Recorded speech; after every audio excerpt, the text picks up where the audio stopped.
you hear me pretty well? You can hear me pretty well? Yes, thank you. All right. We are exactly 35 minutes late. Unlike Chiara, I will start on time and end on time. That was a joke. I figure we have to lighten up. This is going to be a long 2 days here, okay? All right. I did not want to go to this conference because I don't like to travel. You know, traveling is very difficult today. I'm sure you know that. And we did a conference in London about 2 years ago, and it was very similar to this, except the gays were outside yelling and screaming, so much so that we could not even hear ourselves inside this conference.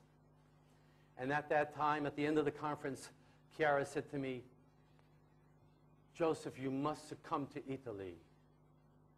And I says, "No, it's too much traveling. I don't want to travel." "No, you must come to Italy."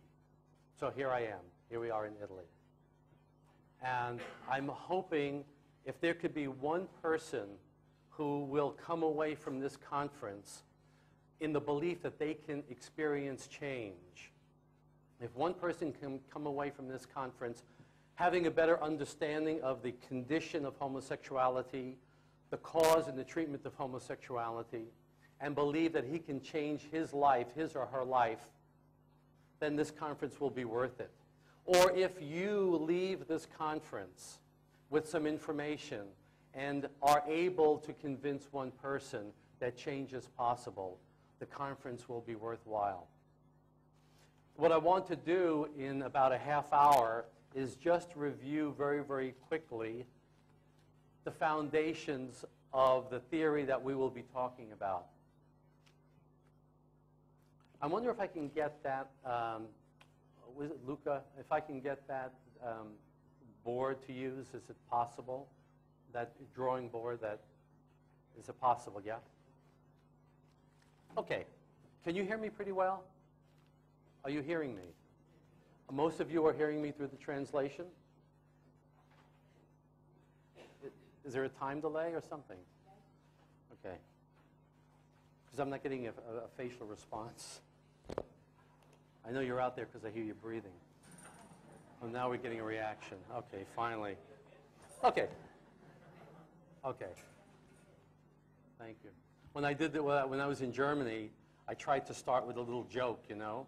And they said, with the German audiences, don't start with a joke because they're not going to respect you because you're supposed to be a professional. So whenever I would say a little joke, it took a few seconds for the translation to happen.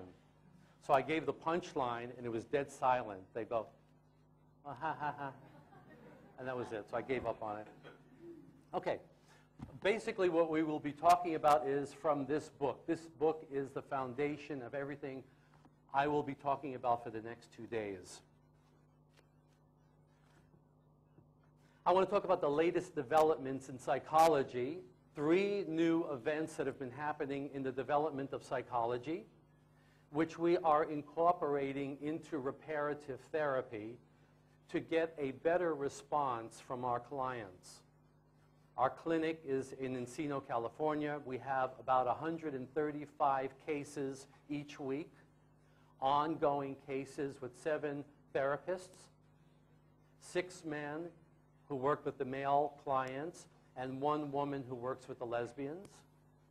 And I can tell you that we get better results in a shorter period of time because of the new techniques that we are employing. And I want to talk about what those techniques are.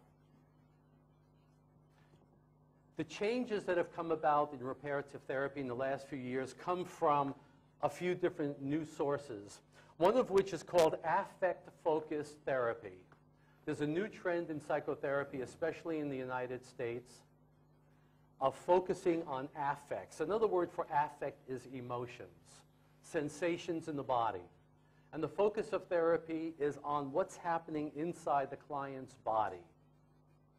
If we can change the body, we change the mind. And there are many writers now who are contributing to this, Diana Fosha, Davin Liu, Naborsky. These are writers who are making major contributions in shifting the focus of therapy away from the intellectual to the more somatic, the more basic emotions.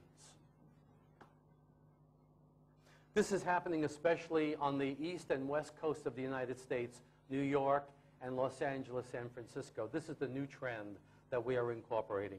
The other change that we are focusing in on is attachment theory. Attachment theory is basically the emotional connection between the child and the parent, and focusing on how that attachment is formed, and breaks in attachment are the sources of trauma. And so we're looking at attachment, disattachment. And disattachment is trauma. When we talk about trauma, we're essentially talking about the trauma of rejection from the parent.